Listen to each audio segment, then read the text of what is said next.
Hi, it's Kendall here. New around here, welcome. Not new around here, what is up?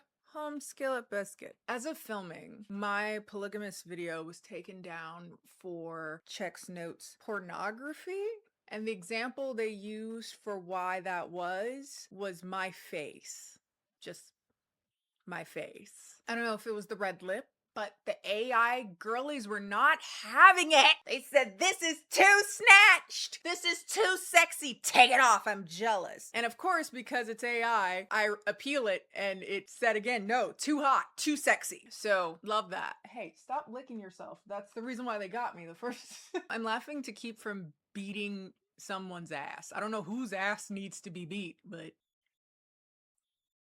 the polygamist was someone's last final straw with my channel, I take it. Not all my like leftist politics, I guess. Or maybe it was the red lip. And if that were the case, be sure, YouTube AI overlords, I have chosen a nude. But I did put a silver topper on top. Silver glitter topper. Yes. I feel pretty. But that wasn't the only thing that rocked my entire life yesterday. On top of my face being equated to pornography, do I have to get a mask? I have to come full on V for Vendetta from now on because I'm too hot for AI. I'm very angry, by the way. You can't tell because I'm laughing, but I'm pissed. Then I went to my dermatologist, got stabbed in the ear consensually, but it still hurt. I'm throbbing in pain. I'm very annoyed. I'm very anxious because of the AI overlords that I will never appease. So I want to go to therapy, but I can't because I got in a little accident while trying to park in a very, very narrow street. I hit my passenger rear side window on a bus. On a parked bus, which apparently I've been told happens a lot on that street, but will they fix it?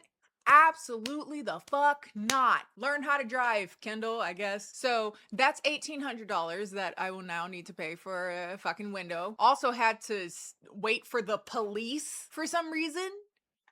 And again, only for them to sit me there and be like, yeah, it happens all the time. The street is mad narrow, but I gotta pay. Great. Also, my home has been overtaken by geese. If you follow me on Bluesky, you would have heard me bitching about how for the last 2 weeks, my home was overtaken by an escalating number of geese. We have now gotten up to 22 geese. They pulling out full-on barbecues on my shit. They inviting cousins over they ain't seen in a while. They dropping eggs and doodle on my fucking lawn, bringing in their babies like, oh, you ain't seen your cousins in a while. It's horrible. I got recommended to just turn on my sprinklers when they're out there, and maybe that'll work. So we'll see how that goes. And then my final straw was today's video, today's documentary that we're talking about. Like I said a few videos back, I've been talking about a lot of documentaries. Here's another one because Oi. I will say though that in the midst of all the BS that was going on, it really kept me on my toes. To some degree, I have to applaud it for that. It was truly a winding mystery of who the real villain truly is here, and for that I appreciate it. Today, we're talking about a toxic love story, which is the least interesting thing about this documentary. The title. It's similar to how I felt about The Drama. Great movie. Stupid fucking name. A toxic love story? Yeah, so what's the thing? It's about a toxic. Like, come on. But it is an hour-and-a-half long documentary on Netflix about, yes, a toxic love story, but admittedly about a lot of other things. Initially, it seems to be the story of a jealous ex-girlfriend looking to ruin her ex-boyfriend's new marriage. But there is a lot more to unpack. There's a lot more involved, and we find that it's a multi-layered story of lies, twisted tales, and admittedly some shit that I did not see coming. Like, I did feel early something is funky here, but it did surprise me how funky it got. So yeah, we're talking about that today. So content warning, it is a true crime documentary, so there is crime involved. Namely, a lot around SA, DV, gaslighting, manipulations, toxic relationships. So if those are things that you are uncomfortable with, feel free to do what's best for you. Viewer discretion is advised. But first, with YouTube fucking with my money and now needing an $1,800 passenger window, I'm gonna send it over to my ads. Yeah? Good. I'm happy we're all on the same page, because fuck this place, dude. Hi, Sad Roll Kenny coming in from the shadows. And today's video is sponsored by Factor. You don't want to cook. Just be honest, you don't want to cook. You don't want to cook, you don't want to clean up afterwards, you don't want to think about what you're gonna make, you don't want to wait for delivery, because that'll take too long. You just want food, but you want it to be healthy. You want it to be balanced. Maybe you have protein goals or fiber goals, and you also want it to taste great. And some would say you are asking for too much. You have unrealistic expectations, but I'm here to tell you that Factor is an option. Factor meals are made with real ingredients, balanced macros, and at least 2 vegetables per meal. There's no planning, there's no cutting, there's no chopping. Cleanup is the worst part, honestly. That'll stop me from doing anything at all. I'm like, do I want to clean? But Factor makes ready-to-eat meals that take the thought process and the planning and the work out of eating well. And they have so many recipes, you're sure to find something you love. They've obviously have hot meals that all you have to do is warm up for 2 minutes. They also have great salads, innovative salads, not just a Caesar, even though their Caesar is really good, but they also have like edamame miso salad, elote corn salad, and over 70 add-ons like juices, protein shakes, peanut butter energy bites for those of you that are on the go. So if you want to check out Factor, head to factor75.com or click on the link and use code KennieFB50 to get 50% off your first order, plus free breakfast for a year. That's KennieFB50 at factor75.com for 50% off plus breakfast for 1 year. Offer only valid for new Factor customers with code and qualifying auto-renewing subscription purchase. Thanks again to Factor for sponsoring today's video. Now let's get on to the debauchery. So, the story begins with a call to the police. A woman by the name of Angela, she is calling to report an attempted essay that had taken place at her home. Angela, hyperventilating on the phone, is saying that a random man broke into her home, pushed her against the wall, started choking her and telling her she's gonna get it now. You're finally going to get assaulted. I knew nothing about this case. I knew nothing about the circumstances, nothing about the story, nothing.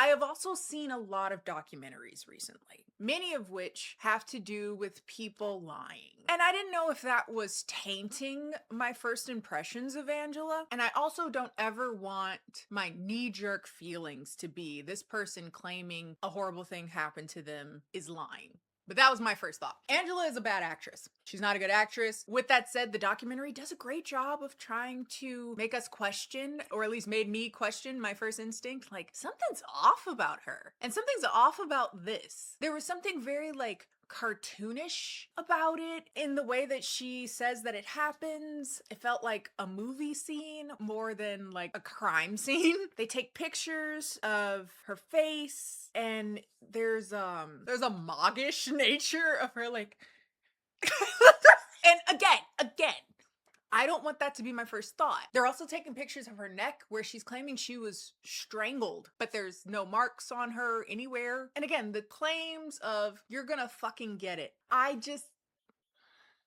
again, I don't want my reading of this person to be tarnished by the documentaries I've watched in recent past and over the course of the last few years, where it's about a white woman crying wolf, essentially. So I decide to put aside my suspicions and just let the story unfold.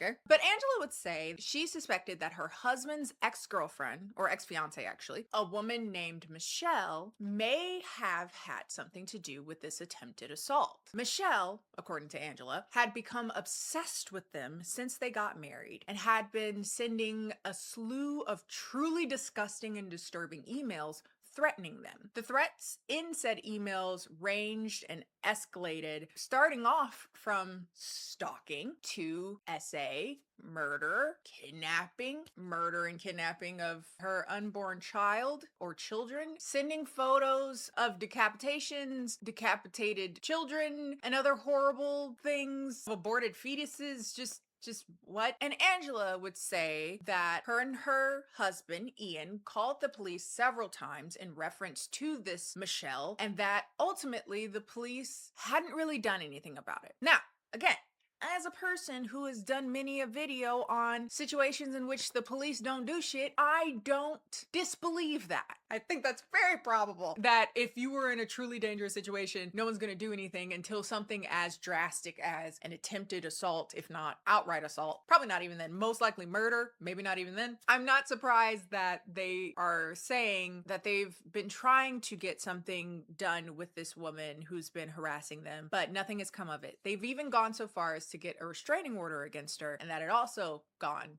nowhere. This is even despite Angela's husband Ian being a US Marshal. The police didn't do anything to protect them at all. The claim would be that Michelle had enlisted a man from Craigslist, the Devil's Toilet. I say that, I've never been on Craigslist, but I've never heard great things. Other than people like finding cheap furniture, like a Facebook Marketplace type situation, which as a side note, very off topic, I have started a little Facebook Marketplace addiction. I got a Crate and Barrel table for 90 bucks.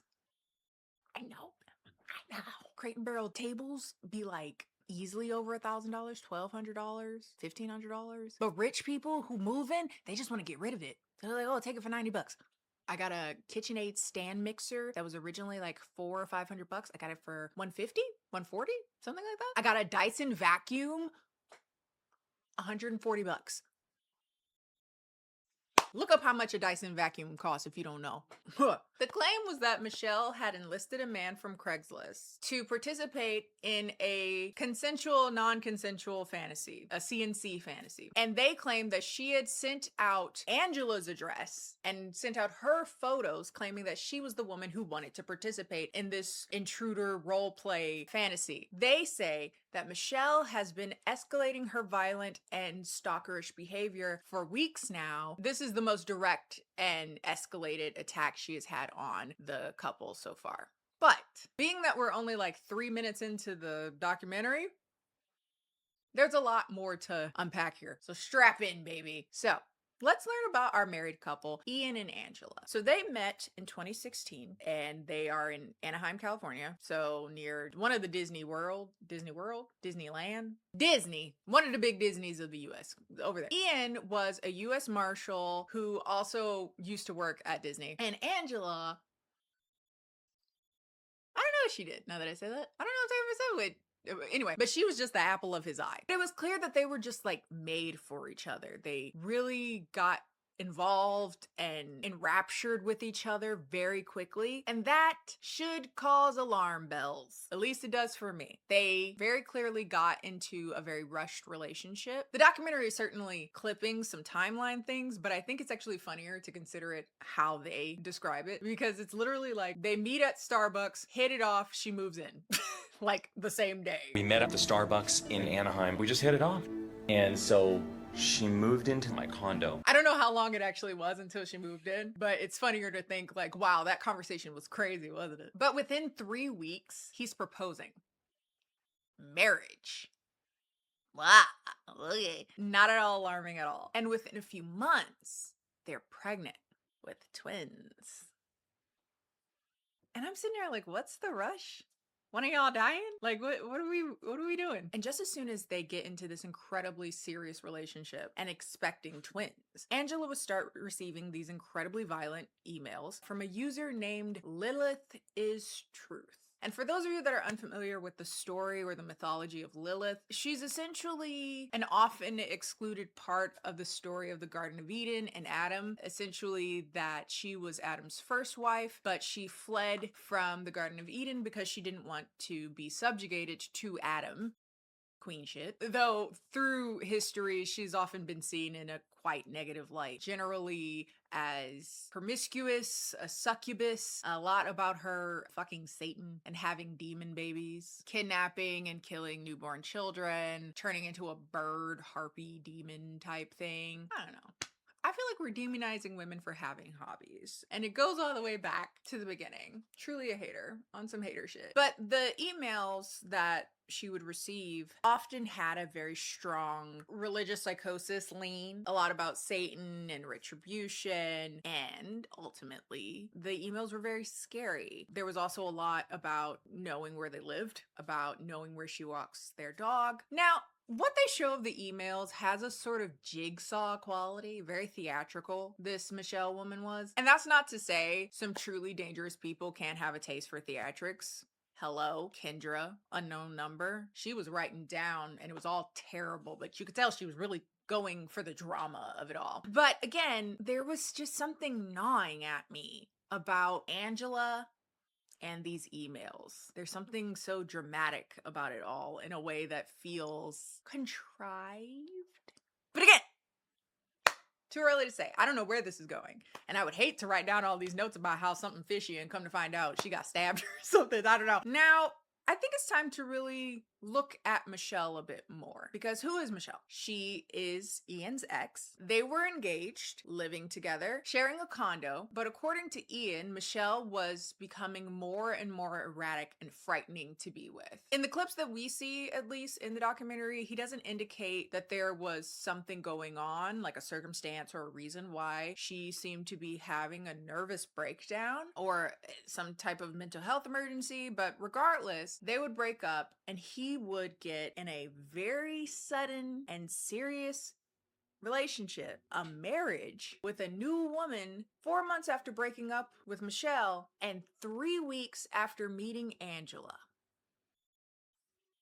Now, something wasn't sitting right with me. People do all types of things that don't make sense to me, to be quite frank with you, but it does cause me pause that this man, claiming to be out of a very tumultuous, abusive relationship, potentially emotionally, later he says there were some threats of violence with her, he exited this horrible relationship. And it was messy and it was contentious. And not only does he not take a whole lot of time between dating this woman and dating a new person, seriously, he rushes into a marriage with her 3 weeks after meeting her.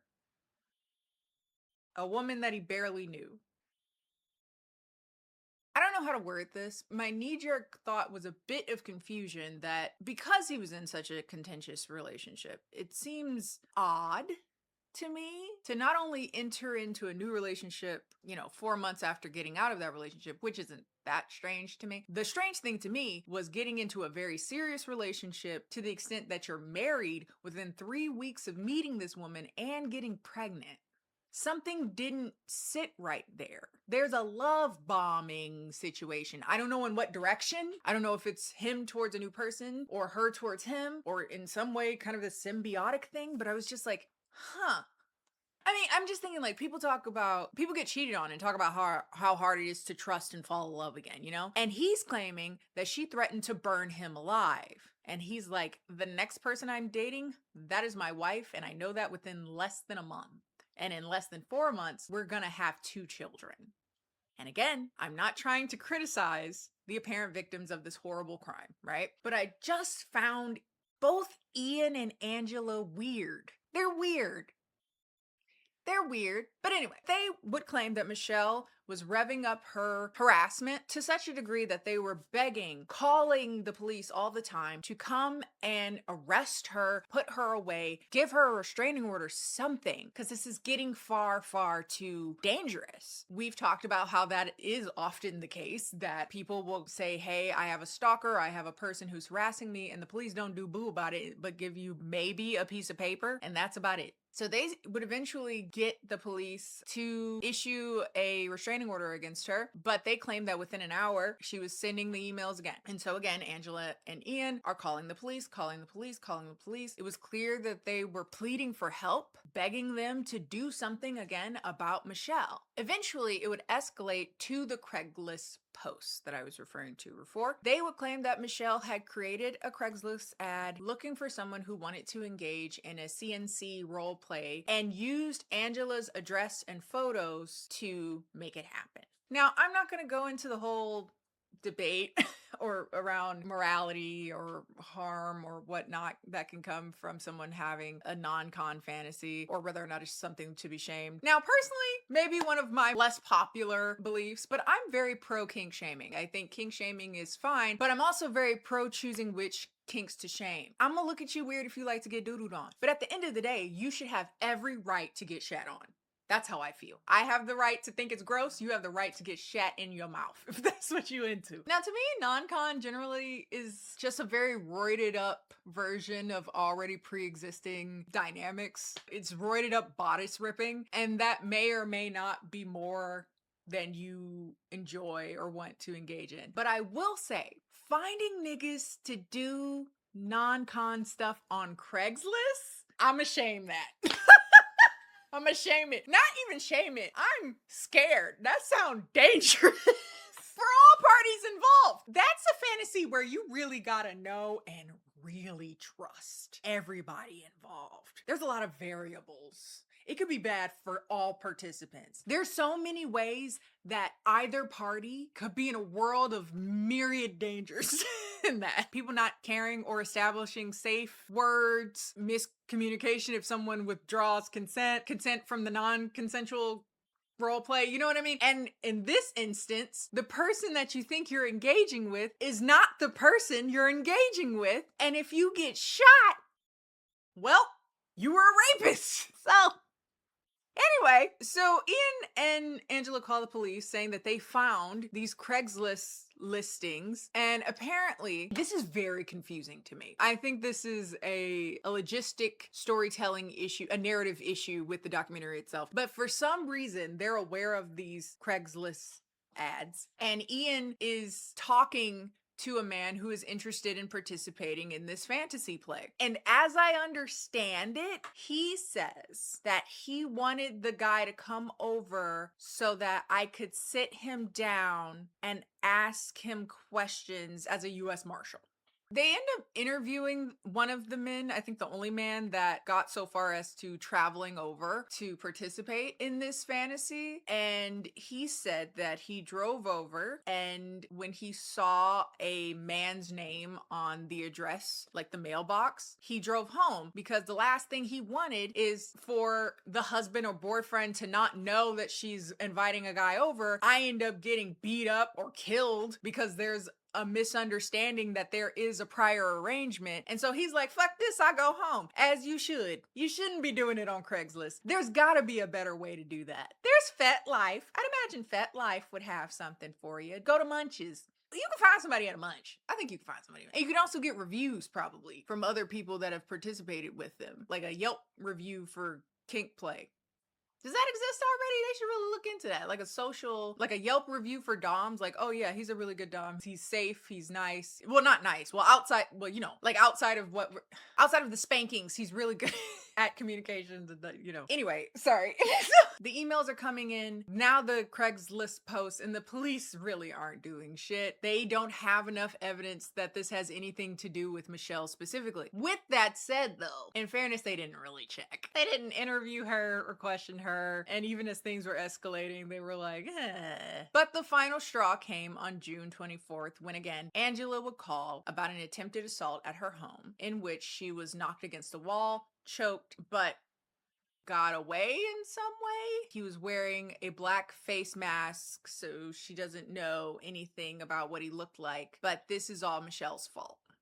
Now, again, I'm trying to not let my suspicious mind take over. But at the point of this happening, right, I believe Angela is supposed to be several months pregnant at this point. 4-ish months pregnant.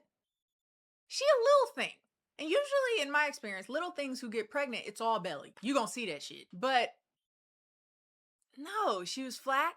Nothing showing there. I just saw that other documentary about a woman lying about being pregnant for 10 months. So I'm like, I don't know. Maybe they're bleeding over. I don't know. They arrest Michelle. And lo and behold, she admits to sending emails. Something about God, redemption, and my patience being up, and God's law is law, something. And she's like, yes, I did write those emails. So I'm like, oh, okay. Damn, now I feel bad because maybe I read Angela and Ian all wrong. What do I know? But when questioned about particularly the screen name Lilith is Truth, she says she has no idea what that is. She does admit again to sending the emails about God's law and truth and everything will come to light or something or other, but she doesn't know what Lilith is Truth is. Then she appears in the documentary. She's interviewed. in the doc, and I was perturbed by that if she is supposed to be the grand assailant that she's accused of being. Bad taste. With that said, that's happened before on these documentaries. They bring the person in, Kendra. So I was like, ooh, if she did do these things, bad taste. But she says, you know, she didn't know why she sent the emails. She felt like she was losing her mind and that everything had just come to a head. It just spilled out of her. So what happened to Michelle and Ian? Well, they met in 2013, matched online, started dating. They were both Disney adults, which I don't say as like a derogatory, but to paint a picture.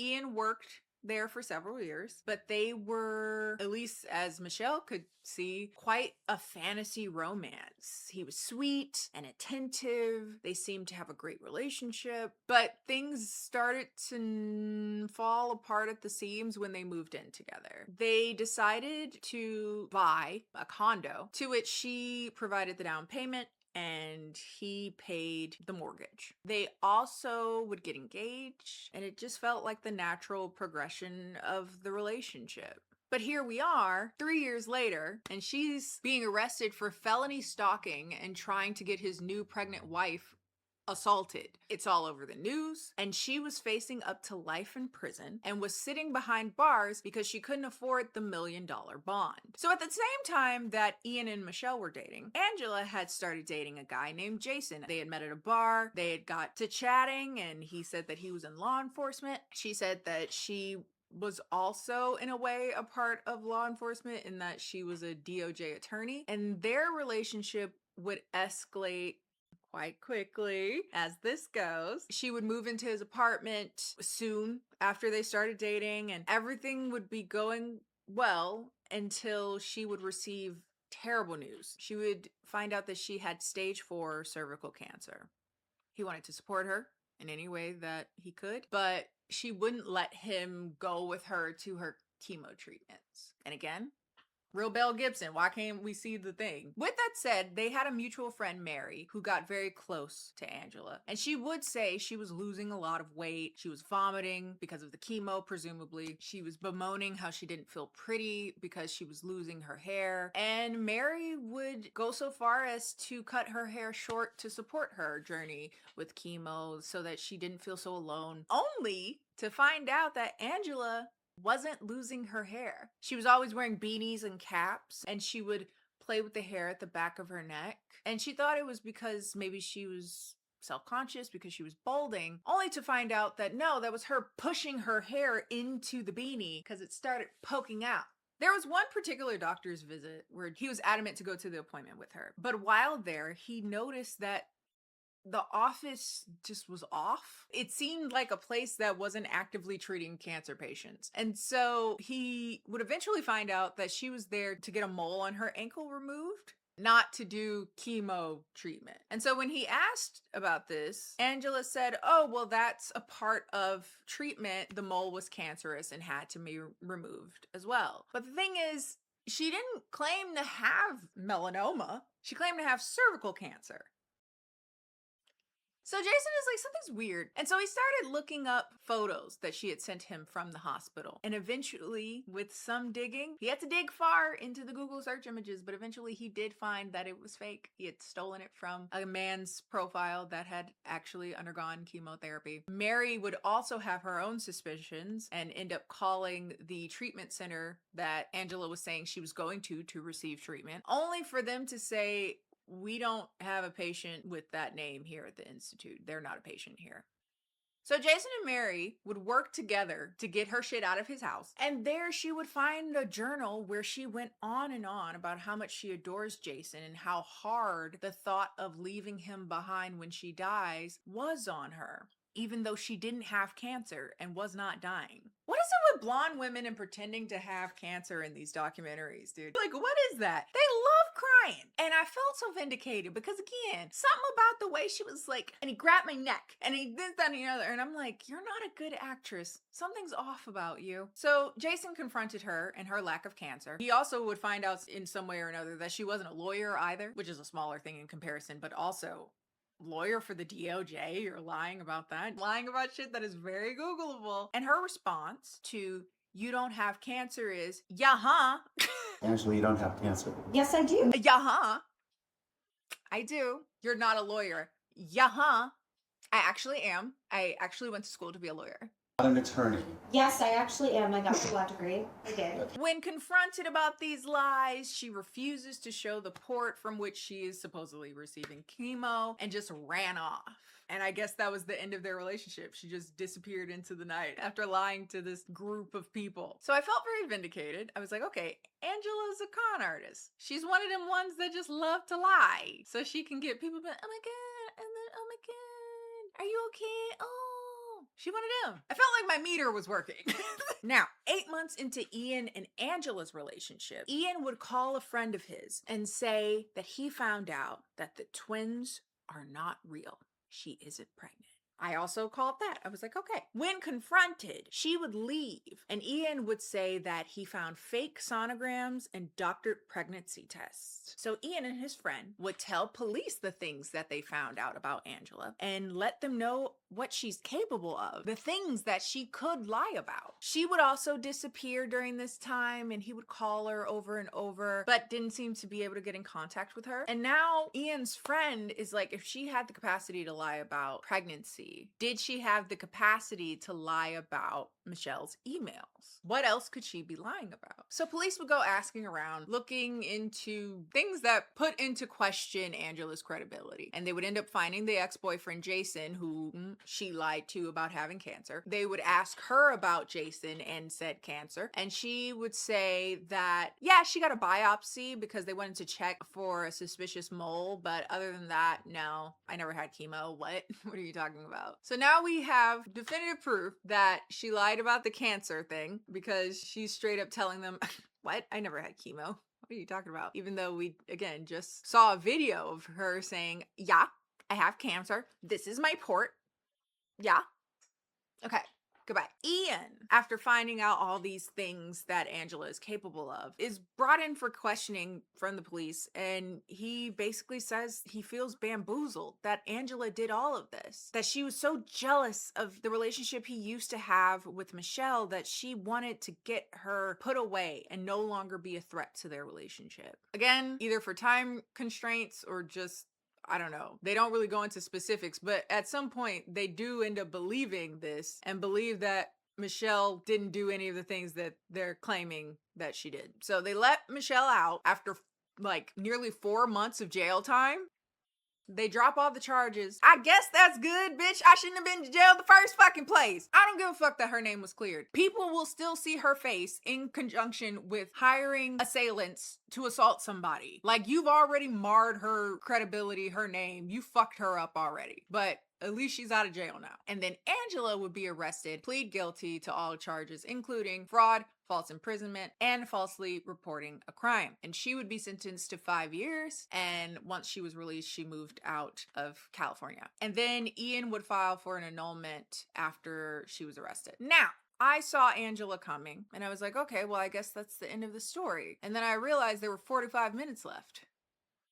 And I was like, okay. Again, it's easier to sniff out white women lying about major things. Again, I'm Black, and also I've watched a lot of documentaries about just that subject matter. But like I said, again, there is something gnawing about Ian. He's weird. And when they would interview Michelle in real time, she would say how frustrating it was that the media was so gleeful to paint it as crazy, scorned women fighting over a man to such a degree that they completely ignore Ian. But yeah, they started off with the scorned ex, Michelle. Now they're like the jealous wife, Angela. But Michelle would say there was so much more that they were missing by not looking into the man in the center of this. And this was finally her opportunity to talk more at length about that factor that's being ignored. Because Ian was indeed an employee of the DOJ, there is a service of people whose job it is to do due diligence about those who work in the DOJ. Or at least there was, I don't know. What is due diligence these days? But alas, they were looking into him. And they would start looking into his case file in relation to Michelle and Angela. The man doing the research would listen to his interviews, his statements, look at how he reacted in body cam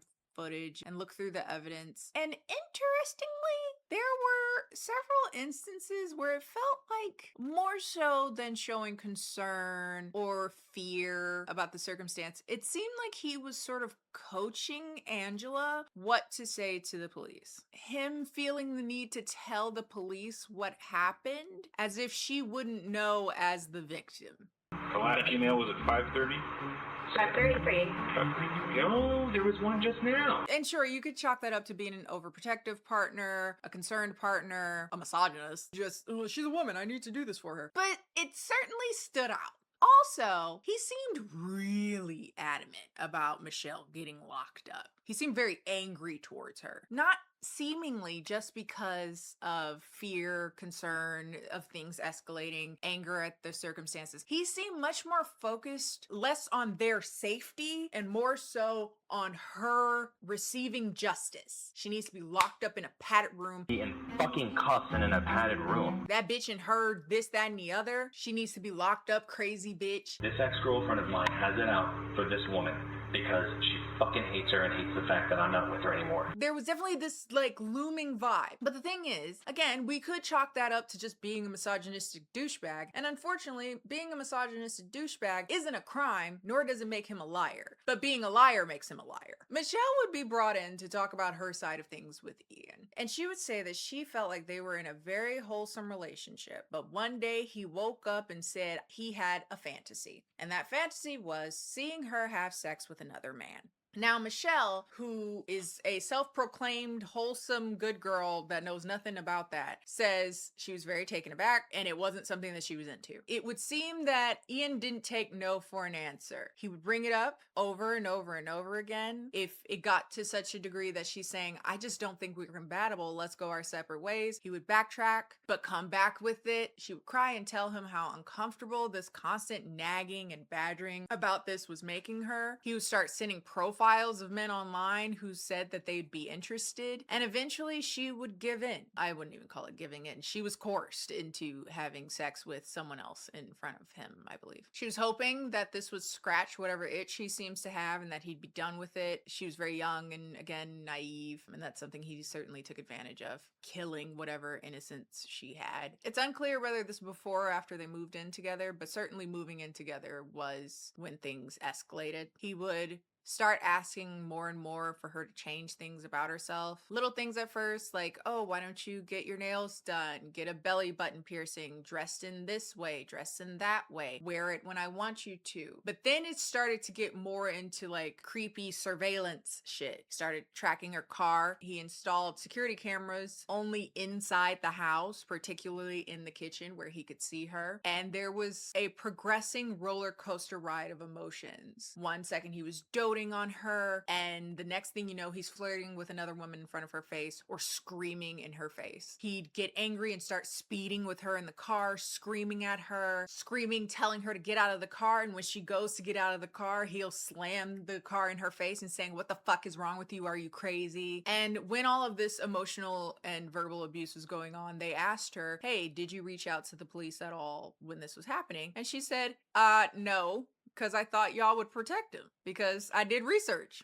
And odds are you would protect him. And again, sadly, not unheard of, especially on this channel. We've talked about plenty of situations where the police don't do shit. So yeah. Eventually, she would escape the home with him. She waited until one of his friends was over, and she knew that he wouldn't do anything while that friend was there. She escaped to her parents' house. She had no money left because she put a down payment on that damn condo, and he would bombard her with calls, text messages, eventually going to full-on stalking, saying he knew where she was, doing background checks on her parents, threatening her, and she knew he was a U.S. Marshal, so he had a gun, and he had a gun on him at all times. Eventually, everything would come to a head when Michelle would essentially describe a nervous breakdown that she went on. Essentially, she remembered during a kind of disassociation dissociative episode, sending 2 angry emails to Ian that had a long, sprawling thing about God and his law and how patient she's been with him, but she's no longer going to be. And then she discarded all her trackable devices and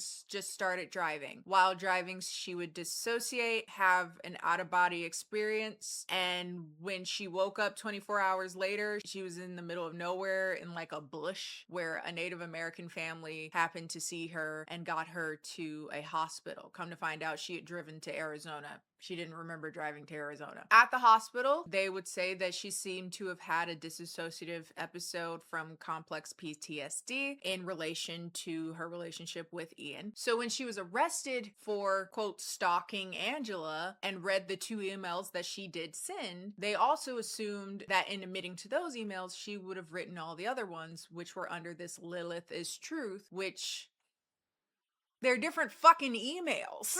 Like, okay, it don't look good, admittedly, but like those are 2 different emails, but sure. And so the DOJ, looking into Ian, starts to suspect that Ian may have had something to do with an abuse of his power and an abuse of his position as a marshal. And so it seemed through going through metadata of his work account and like things that he sees the opportunity of the 2 dissociative emails to create an entire account devoted to this religious psychosis she was going on, posing as Lilith is Truth. And he somehow got Angela to participate in this scheme to ultimately frame Michelle and get her sent away and out of their lives. During looking into Ian, they ended up finding out that he had actually used his personal email to have conversations with the man who was contacting about the non-con fantasy. Ian was sending his address in Anaheim, actively encouraging him to come by, unlocking the door and the gate. The man who was participating in the fantasy would get suspicious and ask for voice verification, to which he was met with Angela, who obliged to play the part. Again, the man didn't go through with the non-con thing, and now it's clear with everything together that it was actually a lot more suspicious than he originally thought. He was nearly a part of this very convoluted scheme of Ian pretending to be Michelle, pretending to be Angela, and now we have evidence to suggest that Ian is the main perpetrator of this entire scheme. Why?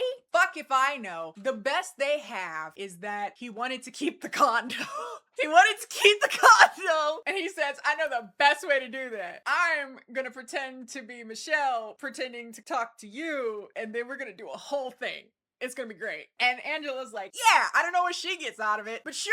She lied about other stuff. I think she just liked to lie. She's like, oh yeah, 2 peas in a pod. Anyway. And so now they have this very convoluted case to present to a jury, but eventually they were able to prove that Ian, again, manipulating his position as a marshal, framed Michelle. Despite all of his attempts at deleting information, they were able to put 2 and 2 together using computer metadata that he was indeed Lilith, that he at one point was using his personal email to talk to people on Craigslist and then transitioned over to Lilith is Truth. He was arrested in 2021 and found guilty of stalking, perjury, and obstruction of justice, and is currently serving a 10-year sentence in Texas federal prison. Now, the end of the documentary felt the need to talk about whether or not Ian's best friend, who was a woman, was having a hard time believing that he had the capacity to do this because she was in love with him. Who the fuck cares? Like, who cares? I don't give a fuck about whether or not his best friend was or wasn't in love with him. With Michelle, she lost her down payment money for the condo when she was sent to jail, and Ian would sell the condo in 2016 while she was away in prison, so love that. But she was successful at suing Anaheim police in 2021, for which she did get a sum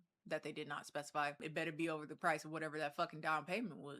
More, double, triple. I was in there for 4 months. Actually, no, fuck that. I'm not taking anything less than $5 million for wasted time and emotional damages. Fuck y'all. Michelle would eventually move on, start dating again, would have a daughter that she would give birth to the same day that Ian was convicted which is serendipitous. I don't know if they just tied it up with a cute little bow because they needed to end the story, but she seems really happy. And so I love that. And she loves being a mom. So that's great. And that's the documentary. There are a lot of questions though, and I feel like the documentary suffered for not being able to engage with these questions because neither Angela or Ian participated. So they couldn't give their side of the story. And even if they could give their side, they're shown to be very theatrical liars. So what would have been true or not is hard to say. Again, truly two peas in the pod. It's rare to find a person to lie like that in general, let alone two of them coming together to fuse their mutual slay.